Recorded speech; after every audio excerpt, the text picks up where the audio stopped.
At nang dahil naman sa life-size letters na ginamit bilang palamuti sa reception ng kasal ni Vanessa Cunanan at ng kanyang asawa, nakalaunan ay naisipan nilang parentahan. Ngayon ay ilang taon na nilang tinataguyod ang sarili nilang life-size letters business. Alamin natin ang business story ni Vanessa dito lang sa Negosyo Tayo. Ako po si Vanessa Cunanan at sa halagang 2,500 ay naitayo namin ang LiveWorks Life-Size Letters business.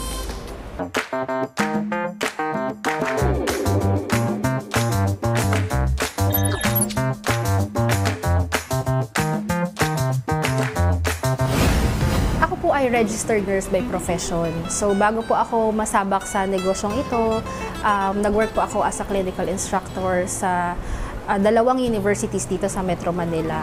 Pero mula nung nagkaroon ako ng anak, nag-decide na kami ng husband ko na mag-focus na lang ako dito sa business.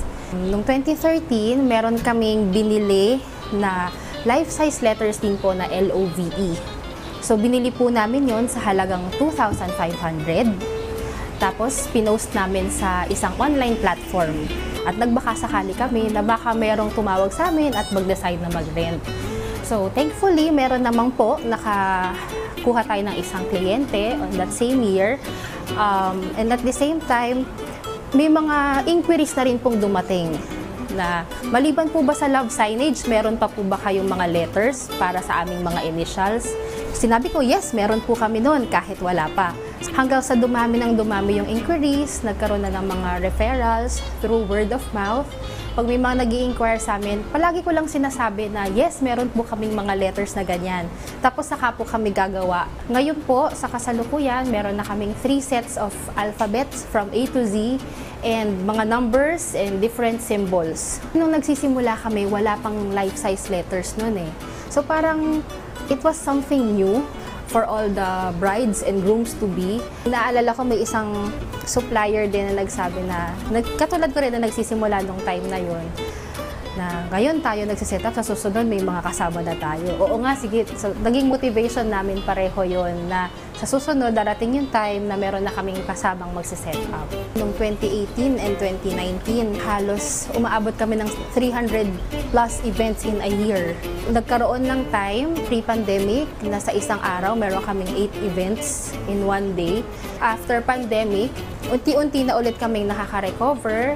Hindi pa naman kami umaabot sa 8 events per day, pero so far, hindi naman po nawawalan ng weekend na wala kaming event.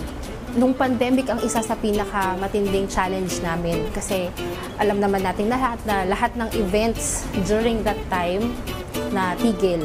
Mula nung nag-decide ako maging full-time mom sa aming anak, ito yung naging main source of income ko na nakapag-provide ng mga pangangailangan ng aking pamilya, ng aking mga magulang at ng mga tao sa aking paligid. So at the same time, dahil din sa negosyong to, nakapag-provide din tayo ng trabaho sa mga staff natin. So malaking bagay din yun sa akin kasi yun yung isa sa mga goals ko for this business to become a blessing to others. Na para sa ating mga kabayan na gustong magsimula ng negosyo, ang maipapayo ko lang ay sana mahanap mo yung negosyo na talagang mamahalin mo. Kasi napaka-importante na mahal mo yung ginagawa mo at mahal mo yung negosyo mo. And yun yung magiging driving force mo para magpatuloy kahit na may mga challenges. Kasi doon mo masusukat kung gaano ka willing magpatuloy kahit na may mga challenges.